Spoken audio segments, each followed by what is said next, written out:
Good morning students, welcome to the chemistry CET class. So last class ಅಲ್ಲಿ structure of atom na CET questions sort out ಮಾಡ್ತಾ ಇದ್ವಿ. So next move on to leftover questions of structure of atom. Yes. So arrange in decreasing order the energy of 2s orbital in the following atoms. So ಇಲ್ಲಿ ನಿಮಗೆ 4 atoms ಕೊಟ್ಟಿದ್ದಾರೆ, 4 elements ಕೊಟ್ಟಿದ್ದಾರೆ: hydrogen, lithium, sodium, potassium. ಈ ಎಲಿಮೆಂಟ್ನ so ಏನು ನಿಮಗೆ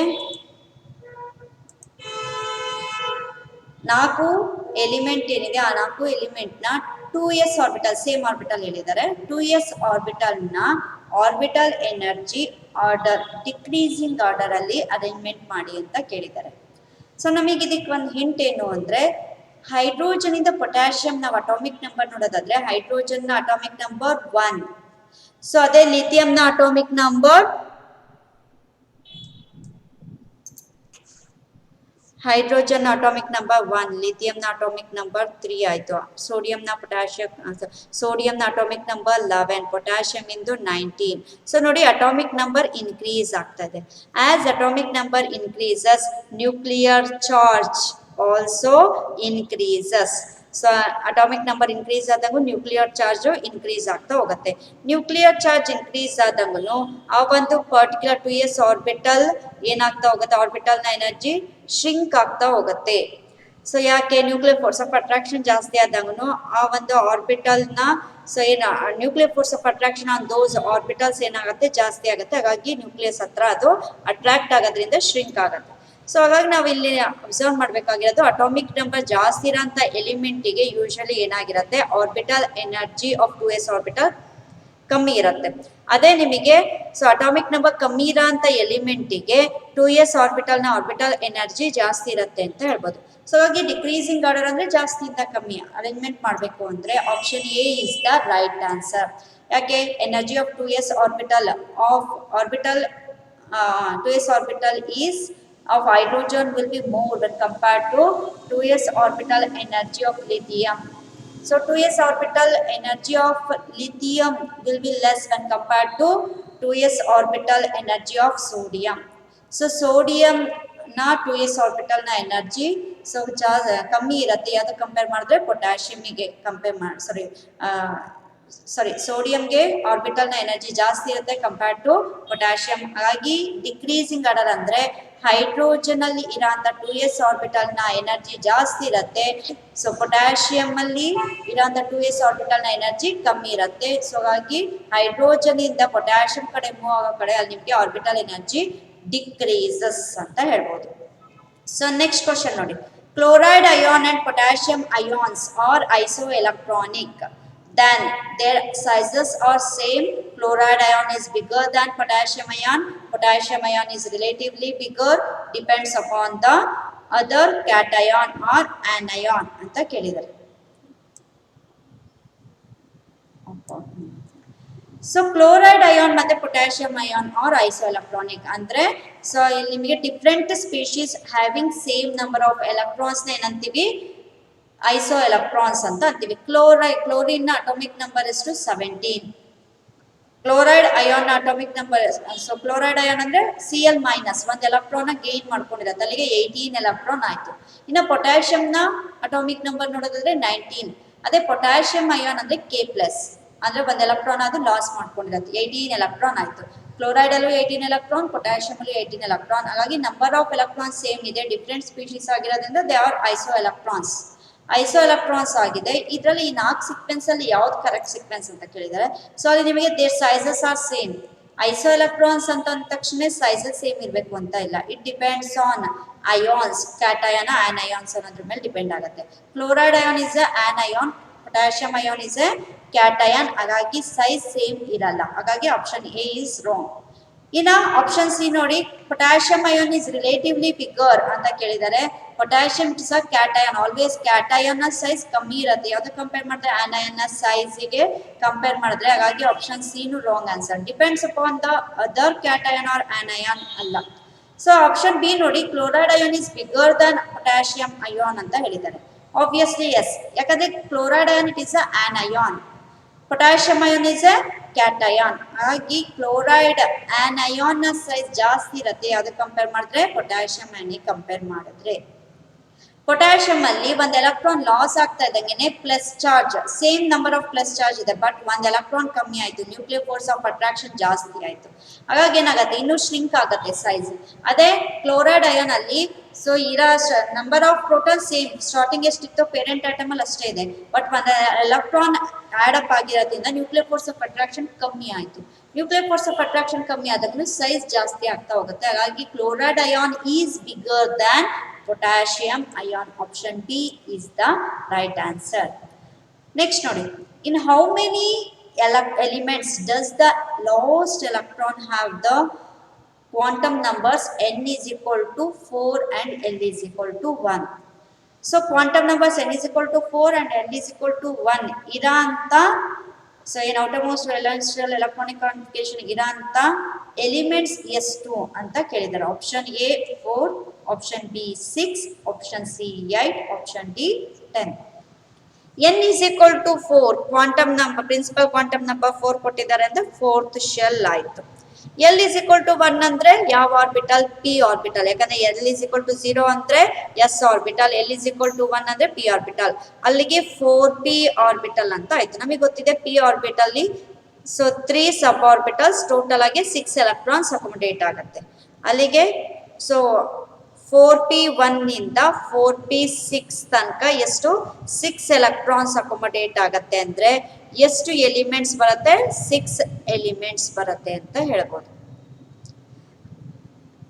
so ಹಾಗಾಗಿ option B 6 is the right answer. ಅವ್ರು ಕೇಳಿದ್ದು n is equal to 4, l is equal to 1 ಇರೋಂಥ ಆರ್ಬಿಟಲ್ ಎಷ್ಟು, ಸೊ ಆ ಆರ್ಬಿಟಲ್ ಎಷ್ಟು ಎಲಿಮೆಂಟ್ಸ್ ಅಕೊಮಡೇಟ್, ಎಷ್ಟು ಎಲಿಮೆಂಟ್ಸ್ ಬರುತ್ತೆ ಅಂತ ಕೇಳಿದ್ರು. ಸೊ ಒಂದು ಪರ್ಟಿಕ್ಯುಲರ್ ಆರ್ಬಿಟಲ್ ಎಷ್ಟು ಎಲೆಕ್ಟ್ರಾನ್ಸ್ ಅಕೊಮಡೇಟ್ ಆಗಕ್ಕೆ ಸಾಧ್ಯನೋ ಅಷ್ಟು ಎಲಿಮೆಂಟ್ಸ್ ಬರುತ್ತೆ. 4p ಅಂತ ಅಂದಾಗ ಪಿ ಅಲ್ಲಿ 6 ಎಲೆಕ್ಟ್ರಾನ್ಸ್ ಅಕೊಮಡೇಟ್ ಆಗಕ್ಕೆ ಸಾಧ್ಯ, ಹಾಗಾಗಿ 6 ಎಲೆಕ್ಟ್ರಾನ್ಸ್ ಅಂತ ಅಂದಾಗ 6 ಎಲಿಮೆಂಟ್ಸ್ ಬರುತ್ತೆ. ಹಾಗಾಗಿ option B is the right answer. Next question ನೋಡಿ, ಇನ್ photoelectric effect the kinetic energy of photoelectrons increases linearly with option A wavelength of incident light, option B frequency of incident light, option C velocity of incident light, option D atomic mass of an element. Photoelectric effect ಅಂದ್ರೆ ಗೊತ್ತಿದೆ, ಒಂದು thin metal sheet ತಗೊಂಡ್ರೆ ಒಂದು particular wave length ಅಥವಾ frequency ಇರೋಂಥ light radiation ನಾವು ಬಂಬಾರ್ಡ್ ಮಾಡಿದಾಗ so ಆ ಎಲೆಕ್ಟ್ರಾನ್ಸ್ನ ಥ್ರೆಶೋಲ್ಡ್ ಫ್ರೀಕ್ವೆನ್ಸಿಗಿಂತ ಜಾಸ್ತಿ ಇರೋಂಥ ಲೈಟ್ನ ನಾವು ಬಂಬಾರ್ಡ್ ಮಾಡಿದಾಗ ಅದರಿಂದ ಏನಾಗುತ್ತೆ, ಆ ಒಂದು ಮೆಟಲ್ ಸರ್ಫೇಸ್ ಇಂದ ಥಿನ್ ಮೆಟಲ್ ಸರ್ಫೇಸ್ ಇಂದ ಎಲೆಕ್ಟ್ರಾನ್ಸ್ ಎಜೆಕ್ಟ್ ಆಗುತ್ತೆ. The process of ejection of electrons from a thin metal surface, ಆ ಪ್ರೋಸೆಸ್ನ ಏನಂತೀವಿ ಫೋಟೋ ಎಲೆಕ್ಟ್ರಿಕ್ ಎಫೆಕ್ಟ್. ಆ ಎಮಿಟ್ ಆಗಿರೋ ಎಜೆಕ್ಟ್ ಆಗಿರೋ ಎಲೆಕ್ಟ್ರಾನ್ಸ್ ನ ಫೋಟೋ ಎಲೆಕ್ಟ್ರಾನ್ಸ್ ಅಂತ ಅಂತೀವಿ. ಆ ಫೋಟೋ ಎಲೆಕ್ಟ್ರಾನ್ಸ್ ನ ಕೈನೆಟಿಕ್ ಎನರ್ಜಿ ಜಾಸ್ತಿ ಯಾವಾಗ ಆಗತ್ತೆ ಅಂತ ಕೇಳಿದ್ದಾರೆ. ಸೊ ಆಪ್ಷನ್ಸ್ ಕೊಟ್ಟಿದ್ದಾರೆ. Wave length of incident, so ನಾವೇನು ಲೈಟ್ ನ ಬಂಬಾರ್ಡ್ ಮಾಡ್ತೀವಿ, ಆ ಲೈಟ್ ನ ವೇವ್ ಲೆಂತ್ ಜಾಸ್ತಿ ಮಾಡಿದಾಗ ಕೈನೆಟಿಕ್ ಎನರ್ಜಿ ಜಾಸ್ತಿ ಆಗತ್ತಾ ಅಂತ ಕೇಳಿದ್ದಾರೆ. ಸೊ ವೇವ್ ಲೆಂತ್ಗೂ ಎನರ್ಜಿಗೂ ಅಲ್ಲಿ ನಿಮಗೆ ಡೈರೆಕ್ಟ್ಲಿ ಪ್ರಪೋರ್ಷನಲ್ ಅಲ್ಲ, ಇನ್ವರ್ಸ್ಲಿ ಪ್ರಪೋರ್ಷನಲ್ ಅಂತ ಹೇಳ್ಬೋದು. ವೇವ್ ಲೆಂತ್ ಕಮ್ಮಿ ಆದಂಗೂ ಸೊ ಬೇಕಾದ್ರೆ ಕೈನೆಟಿಕ್ ಎನರ್ಜಿ ಜಾಸ್ತಿ ಆಗುತ್ತೆ ಅಂತ ಹೇಳ್ಬೋದು. ಹಾಗಾಗಿ ವೇವ್ ಲೆಂತ್ಗೂ ಕೈನೆಟಿಕ್ ಎನರ್ಜಿಗೂ ಡೈರೆಕ್ಟ್ಲಿ ಪ್ರಪೋರ್ಷನಲ್ ಆಗಿರಲ್ಲ. ಇನ್ನು option B frequency of incident light ಇದೆ, option C velocity of incident light. So speed of ಏನು ಲೈಟಿಗೂ ಕೈನೆಟಿಕ್ ಎನರ್ಜಿ ಆಫ್ ಫೋಟೋ ಎಲೆಕ್ಟ್ರಾನ್ಸಿಗೂ ಸೊ ಇಲ್ಲಿ ರಿಲೇಶನ್ಶಿಪ್ ಅಲ್ಲ. ಇನ್ನು ಅಟಾಮಿಕ್ ಮಾಸ್ ಆಫ್ ಎಲಿಮೆಂಟಿಗೂ ಕೈನೆಟಿಕ್ ಎನರ್ಜಿಗೂ ಸಹ ಬರಲ್ಲ. ಇನ್ನು ಆಪ್ಷನ್ ಬಿ ನೋಡಿ, ಫ್ರೀಕ್ವೆನ್ಸಿ ಆಫ್ ಇನ್ಸಿಡೆಂಟ್ ಲೈಟ್, ಫ್ರೀಕ್ವೆನ್ಸಿಗೂ ಎನರ್ಜಿಗೂ ಡೈರೆಕ್ಟ್ಲಿ ಪ್ರಪೋರ್ಷನಲ್ ಅಂತ ಹೇಳ್ಬೋದು. As frequency of incident light increases kinetic energy of photoelectrons also increases ಅಂತ ಹೇಳ್ಬೋದು. ಯಾಕೆ ಇಲ್ಲಿ ಹೇಳಿದೆ, ಮೆಟಲ್ ಅಲ್ಲಿ ಇರೋಂಥ ಎಲೆಕ್ಟ್ರಾನ್ಸ್ಗೆ ಆ ಮೆಟಲ್ಗೆ ಅದರದೇ ಆದ ಒಂದು ಥ್ರೆಶೋಲ್ಡ್ ಫ್ರೀಕ್ವೆನ್ಸಿ, ಮಿನಿಮಮ್ ಫ್ರೀಕ್ವೆನ್ಸಿ ಅಂತ ಇದೆ. ಆ ಮಿನಿಮಮ್ ಫ್ರೀಕ್ವೆನ್ಸಿಗಿಂತ ನಾವು ಜಾಸ್ತಿ ಫ್ರೀಕ್ವೆನ್ಸಿನ ಬಂಬಾರ್ಡ್ ಮಾಡಿದಾಗ ಮಾತ್ರ ಅದರಿಂದ ಎನರ್ಜಿ ಏನಾಗುತ್ತೆ, ಎಲೆಕ್ಟ್ರಾನ್ಸ್ ಎಮಿಟ್ ಆಗುತ್ತೆ. ಆ ಎಜೆಕ್ಟ್ ಆಗಿರೋ ಎಲೆಕ್ಟ್ರಾನ್ಸ್ ಸಮ್ ಡಿಸ್ಟೆನ್ಸ್ ಮೂವ್ ಆಗಬೇಕು ಅಂದ್ರೆ ಅದರಲ್ಲಿ ಸಮ್ ಎನರ್ಜಿ ಇರ್ಬೇಕು, ಅದನ್ನೇ ಕೈನೆಟಿಕ್ ಎನರ್ಜಿ ಅಂತ ಅಂತೀವಿ. ಸೊ ಅಲ್ಲಿಗೆ ಕೈನೆಟಿಕ್ ಎನರ್ಜಿ ಯಾವಾಗಲೂ ಏನಾಗಿರುತ್ತೆ ಕಂಡುಹಿಡಿಬೇಕು ಅಂದ್ರೆ h nu minus h nu nought. So ಅಲ್ಲಿ ನಾವು ಇನ್ಸಿಡೆಂಟ್ ಮಾಡಿರೋಂಥ ಲೈಟ್ ರೇಡಿಯೇಷನ್ ಫ್ರೀಕ್ವೆನ್ಸಿನ ಆ ಒಂದು ಮೆಟಲ್ನ ಥ್ರೆಶೋಲ್ಡ್ ಫ್ರೀಕ್ವೆನ್ಸಿ ಇಲ್ಲ ಸಬ್ಸ್ಟ್ರಾಕ್ಟ್ ಮಾಡಿದ್ರೆ ನಮಗೆ ಕೈನೆಟಿಕ್ ಎನರ್ಜಿ ಸಿಗುತ್ತೆ. ಹಾಗಾಗಿ ಆಸ್ ಇನ್ಸಿಡೆಂಟ್ ಲೈಟ್ನ frequency increases kinetic energy of photoelectrons also increases. ಹಾಗಾಗಿ ಫ್ರೀಕ್ವೆನ್ಸಿಗೂ ಇನ್ಸಿಡೆಂಟ್ ಲೈಟ್ ನ ಫ್ರೀಕ್ವೆನ್ಸಿಗೂ ಕೈನೆಟಿಕ್ ಎನರ್ಜಿಗೂ ಡೈರೆಕ್ಟ್ಲಿ ಪ್ರಪೋರ್ಷನಲ್ ಅಂತ ಹೇಳ್ಬೋದು. ಹಾಗೆ option B is the right answer, frequency of light, incident light. Next question ನೋಡಿ, in which case the wavelength emitted is minimum. So ಯಾವ ಒಂದು ಕೇಸಲ್ಲಿ ಎಮಿಟ್ ಆಗಿರೋ ಲೈಟ್ ರೇಡಿಯೇಷನ್ ವೇವ್ ಲೆಂತ್ ಕಮ್ಮಿ ಇರತ್ತೆ ಅಂತ ಕೇಳ್ತಾರೆ. ಸೊ ಇದು ಯಾವ ಇದು ಕಾನ್ಸೆಪ್ಟ್ ಅಂತ ಅಂದಾಗ ಹೇಳಿದ್ನಲ್ಲ, ಡಿಫ್ರೆಂಟ್ ಒಂದು ಆಟಮ್ ಅಂತ ಅಂದಾಗ ನ್ಯೂಕ್ಲಿಯಸ್ ಸೆಂಟ್ರಲ್ ಇರುತ್ತೆ, ಎಲೆಕ್ಟ್ರಾನ್ಸ್ ಇಲ್ಲಿ ನಿಮಗೆ ಶೆಲ್ಸ್ ಡಿಫ್ರೆಂಟ್ ಶೆಲ್ಸ್ ಬರುತ್ತೆ, ಆ ಡಿಫ್ರೆಂಟ್ ಶೆಲ್ಸ್ ಅಲ್ಲೂ ಎಲೆಕ್ಟ್ರಾನ್ಸ್ ಇರುತ್ತೆ ಅಂತ ಆಯ್ತು. ಸೊ ಇಲ್ಲಿ ನನಗೆ ಒಂದು ಗ್ರೌಂಡ್ ಸ್ಟೇಟ್ ಅಲ್ಲಿ ಇದೆ ಒಂದು ಎಲಿಮೆಂಟ್, ಸಮ್ ರೇಡಿಯೇಷನ್ಸ್ ನ ಅದಕ್ಕೆ ಪ್ರೊವೈಡ್ ಮಾಡ್ತೀನಿ. ಸಮ್ ರೇಡಿಯೇಷನ್ಸ್ ನ ಪ್ರೊವೈಡ್ ಮಾಡಿದಾಗ ಅದೇನಾಗುತ್ತೆ, ಗ್ರೌಂಡ್ ಸ್ಟೇಟ್ ಅಲ್ಲಿ ಇರೋ ಎಲೆಕ್ಟ್ರಾನ್ಸ್ ಆ ರೇಡಿಯೇಷನ್ಸ್ ನ ಅಬ್ಸರ್ವ್ ಮಾಡ್ಕೊಂಡು ಎಕ್ಸೈಟೆಡ್ ಲೆವೆಲ್ಗೆ ಹೋಗುತ್ತೆ. ಎಕ್ಸೈಟೆಡ್ ಲೆವೆಲ್ಗೆ ಹೋದಾಗ ಸೊ ಅಲ್ಲಿ ಅನ್ಸ್ಟೇಬಲ್ ಆಗಿರೋದು it return back to its original place. Return back ಆಗಿರೋ ಟೈಮಲ್ಲಿ ಸೊ ಉಳಿದಿರೋ ಅಂತ ರೇಡಿಯೇಷನ್ ಅದು ಎಮಿಟ್ ಮಾಡುತ್ತೆ. ಆ ಎಮಿಟ್ ಮಾಡಿರೋ ರೇಡಿಯೇಷನ್ ನ ವೇವ್ ಲೆಂತ್ ಕಮ್ಮಿ ಯಾವಾಗಿರುತ್ತೆ ಅಂತ ಕೇಳಿದ್ದಾರೆ. Option A, an electron jumps from second to first level, an electron jumps from third to second level, an electron jumps from fourth to third level, an electron jumps from fifth to fourth level. ಇಷ್ಟರಲ್ಲೂ ನಾವು observe ಮಾಡೋದಾದ್ರೆ so ನಿಮಗೆ structure of atom chapter ಓದಿದ್ದೀರಾ. First n is equal to 1 ಇಲ್ಲಿ ಇದ್ರೆ n is equal to 2 ಇಲ್ಲಿರುತ್ತೆ, ಇನ್ನು n is equal to 3 ಇಲ್ಲಿ ಬರುತ್ತೆ, n is equal to 4 ಇಲ್ಲಿ ಬರುತ್ತೆ. ಸೊ ಎನರ್ಜಿ ಲೆವೆಲ್ ಡಿಫ್ರೆನ್ಸ್ ಯಾವ್ದ್ರಲ್ಲಿ ಜಾಸ್ತಿ ಇರೋದು, n is equal to 1 ಇಂದ n is equal to 2ಗೆ. ಸೊ ಯಾವಾಗ electrons n is equal to 2 ಇಂದ n is equal to 1ಗೆ ಜಂಪ್ ಆಗತ್ತೆ ಅವಾಗ ಎನರ್ಜಿ ಡಿಫ್ರೆನ್ಸ್ ಜಾಸ್ತಿ ಇರೋದ್ರಿಂದ ಸೊ ಎನರ್ಜಿಗೂ ವೇವ್ ಲೆಂತ್ಗೂ ಇನ್ವರ್ಸ್ಲಿ ಪ್ರಪೋರ್ಷನಲ್. ಎನರ್ಜಿ ಡಿಫ್ರೆನ್ಸ್ ಜಾಸ್ತಿ ಇರೋದ್ರಿಂದ wavelength of emitted light radiation ಏನಾಗಿರುತ್ತೆ, ಕಮ್ಮಿ ಇರುತ್ತೆ. ಹಾಗಾಗಿ ಅವ್ರು ಕೇಳಿರೋದು ಏನು, wavelength of emitted is minimum, lambda minimum ಕೇಳಿದ್ದಾರೆ. ಸೊ ಇಲ್ಲಿ ನಿಮಗೆ ಎನರ್ಜಿ ಮ್ಯಾಕ್ಸಿಮಮ್ ಇರೋದ್ರಿಂದ, ಎನರ್ಜಿ ಡಿಫ್ರೆನ್ಸ್ ಮ್ಯಾಕ್ಸಿಮಮ್ ಇರೋದ್ರಿಂದ emitted light radiation wavelength minimum ಇರುತ್ತೆ ಈ ಕೇಸಲ್ಲಿ. ಸೊ ಹಾಗಾಗಿ option A is the right answer, and electron jumps from second to first level. ಇನ್ನು ಉಳಿದಿರೋ ಕೇಸಲ್ಲಿ third to 2, fourth to third ಅಥವಾ ಫಿಫ್ತ್ ಟು 4 ಅಂತ ಅಂದಾಗ ಎನರ್ಜಿ ಡಿಫ್ರೆನ್ಸ್, ಎನರ್ಜಿ ಲೆವೆಲ್ನ ಡಿಫ್ರೆನ್ಸ್ ನೋಡಿ ಕಮ್ಮಿ ಇದೆ, ಇಲ್ಲಿ ಮಾತ್ರ ಎನರ್ಜಿ ಡಿಫ್ರೆನ್ಸ್ ಜಾಸ್ತಿ ಇರೋದ್ರಿಂದ option A is the right answer. So next question ನೋಡಿ, 2 nuclides X and Y are isotonic to each other with mass number 70 and 72 respectively.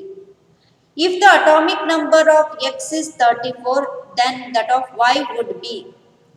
So ಎರಡು ಎಲಿಮೆಂಟ್ ಎಕ್ಸ್ ಅಂಡ್ ವೈ ಅನ್ನೋ ಎಲಿಮೆಂಟ್ ತಗೊಂಡಿದ್ರೆ ಅವೆರಡೂ element ಐಸೋಟೋನ್ಸ್ ಅಂತ ಹೇಳಿದ್ದಾರೆ. ಐಸೋಟೋನ್ಸ್ ಅಂದ್ರೆ ಗೊತ್ತಿದೆ, ಸೇಮ್ ನಂಬರ್ ಆಫ್ ನ್ಯೂಟ್ರಾನ್ಸ್ ಇರ್ಬೇಕು, different species ಆಗಿದ್ರು ಸೇಮ್ ನಂಬರ್ ಆಫ್ ನ್ಯೂಟ್ರಾನ್ಸ್ ಇದ್ರೆ ಐಸೋಟೋನ್ಸ್ ಅಂತ ಅಂತೀವಿ. ಆ ಎಕ್ಸ್ ಅನ್ನ ಅಂತ ಎಲಿಮೆಂಟ್ ನ ಮಾಸ್ ನಂಬರ್ ಕೊಟ್ಟಿದ್ದಾರೆ 70, ವೈದು 72 ಅಂತ ಕೊಟ್ಟಿದ್ದಾರೆ.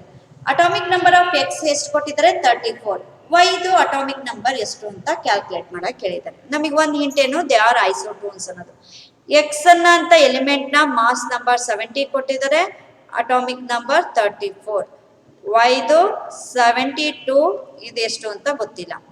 ಸೊ ಇದು ಎಕ್ಸ್ ಅನ್ನ ಎಲಿಮೆಂಟ್ ನ ನಂಬರ್ ಆಫ್ ನ್ಯೂಟ್ರಾನ್ಸ್ ಕಂಡುಹಿಡಿಯೋಣ. ಹೇಗೆ, mass number minus atomic number ಎಷ್ಟು ಬಂತು 36. ಸೊ ಅಲ್ಲಿಗೆ 36 number of neutrons are there in X element. Same 36 number of ನ್ಯೂಟ್ರಾನ್ಸೇ ಇರಬೇಕು ಯಾವ್ದ್ರಲ್ಲಿ, ವೈ ಅಲ್ಲಿ. ಸೊ ಹಾಗಾಗಿ 36 ಐಸೋಟೋನ್ಸ್ ಆಗಿರೋದ್ರೆ 36 ನಂಬರ್ ಆಫ್ ನ್ಯೂಟ್ರಾನ್ಸ್ ಇರಬೇಕು. ಈ 72 ಅಲ್ಲಿ ಇಲ್ಲಿರೋಂಥ ನಂಬರ್ಸ್ ನ ಸಬ್ಸ್ಟ್ರಾಕ್ಟ್ ಮಾಡಿದ್ರೆ 36 ಯಾವ್ದು ಬರುತ್ತೆ ನೋಡಿ, ಅದೇ ಕರೆಕ್ಟ್ ಆನ್ಸರ್ ಆಗಿರುತ್ತೆ. ಆಪ್ಷನ್ ಎ 32 ಕೊಟ್ಟಿದ್ದಾರೆ, 72 ಅಲ್ಲಿ 32 ನೀವು ಸಬ್ಸ್ಟ್ರಾಕ್ಟ್ ಮಾಡ್ತಾ ಹೋದ್ರೆ ಅಲ್ಲಿ 40 ಬರುತ್ತೆ, ಅಲ್ಲಿಗೆ ಅದು ರೈಟ್ ಆನ್ಸರ್ ಅಲ್ಲ. ಇನ್ನು ಆಪ್ಷನ್ ಬಿ 34 ಕೊಟ್ಟಿದ್ದಾರೆ. ಸೊ 72 ಅಲ್ಲಿ ನಿಮಗೆ 34 ಸಬ್ಸ್ಟ್ರಾಕ್ಟ್ ಮಾಡ್ತಾ ಹೋದ್ರೆ 38 ಬರುತ್ತೆ, ಅಲ್ಲಿಗೆ ಅದು ಅಲ್ಲ. ಇನ್ನು ಆಪ್ಷನ್ ಸಿ 36 ಕೊಟ್ಟಿದ್ದಾರೆ, 72 ಅಲ್ಲಿ 36 ಕಂಡುಹಿಡಿಯಿರಿ. ಸೊ ಸಾರಿ ಸಬ್ಸ್ಟ್ರಾಕ್ಟ್ ಮಾಡ್ರಿ, ಅಲ್ಲಿಗೆ 36 ಬರುತ್ತೆ ಆನ್ಸರ್, 36 ಬರುತ್ತೆ. ಸೊ ಹಾಗಾಗಿ ವೈ ಎಲಿಮೆಂಟ್ ನ ಅಟಾಮಿಕ್ ನಂಬರ್ ಯಾವುದು 36 ಅಂತ ಹೇಳ್ಬೋದು. ಬಿಕಾಸ್ 72 ಅಲ್ಲಿ 36ನ ಸಬ್ಸ್ಟ್ರಾಕ್ಟ್ ಮಾಡಿದ್ರೆ ನನಗೆ 36 ನ್ಯೂಟ್ರಾನ್ಸೇ ಬರುತ್ತೆ. ಎಕ್ಸ್ ಮತ್ತೆ ವೈ ಎರಡು ಐಸೋಟೋನ್ ಆಗಿರೋದ್ರಿಂದ ಸೇಮ್ ನಂಬರ್ ಆಫ್ ನ್ಯೂಟ್ರಾನ್ಸ್ ಇರಬೇಕು. ಹಾಗಾಗಿ option C is the right answer. How many unpaired electrons are there in nickel at its +2 oxidation state? Nickel ನಿಮಗೆ at its +2 oxidation state ಅಲ್ಲಿ ಎಷ್ಟು ನಂಬರ್ ಆಫ್ ಅನ್ಪೇಯ್ಡ್ ಎಲೆಕ್ಟ್ರಾನ್ಸ್ ಇರುತ್ತೆ ಅಂತ ಕೇಳಿದ್ದಾರೆ. So ನಿಕ್ಕಲ್ನ atomic number 28 ಬರುತ್ತೆ. So ಅಲ್ಲಿ ನಿಮಗೆ electronic configuration ಬರೆಯೋದಾದ್ರೆ organ 18 ಬರುತ್ತೆ, 3d8 4s2. ಅದೇ nickel at its +2 oxidation state ಅಂತ ಅಂದ್ರೆ 2 electron from 4s orbital remove ಆಯ್ತು. ಉಳಿದಿದ್ದೆ ನೋಡಿ 3d8. ಸೊ 3d8 ಅಲ್ಲಿ ಎಷ್ಟು ಅನ್ಪೇಯ್ಡ್ ಎಲೆಕ್ಟ್ರಾನ್ಸ್ ಇದೆ?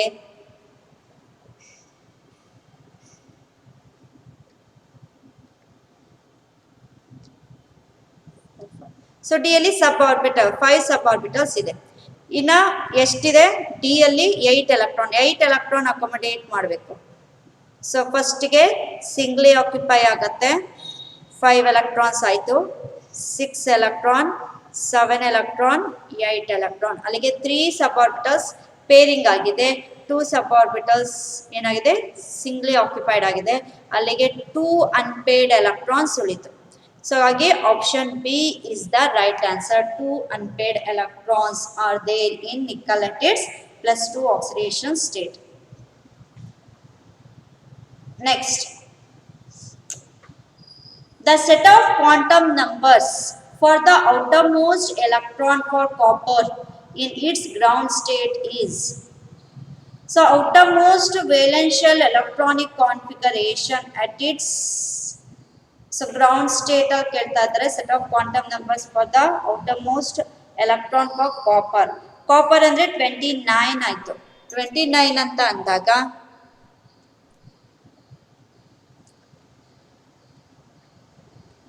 ಆರ್ಗನ್ 3d9 4s2 ಅಂತ ಬರೀತೀವಿ. ಬಟ್ ಹೇಳಿದ್ನಲ್ಲ ಕಂಪ್ಲೀಟ್ಲಿ ಫಿಲ್ಡ್ ಸ್ಟೆಬಿಲಿಟಿಗೋಸ್ಕರ ಎಲೆಕ್ಟ್ರಾನ್ ಎಸ್ ಆರ್ಬಿಟಲ್ ಇಂದ ಡಿ ಗೆ ಜಂಪ್ ಆಗತ್ತೆ. 3d10 4s1 ನಾವು ಬರೆಯೋದು. ಸೊ ಹಾಗಾಗಿ ಕಾಪರ್ನ ಔಟರ್ ಮೋಸ್ಟ್ ವೇಲೆನ್ಷಿಯಲ್ ಅಂದ್ರೆ 4.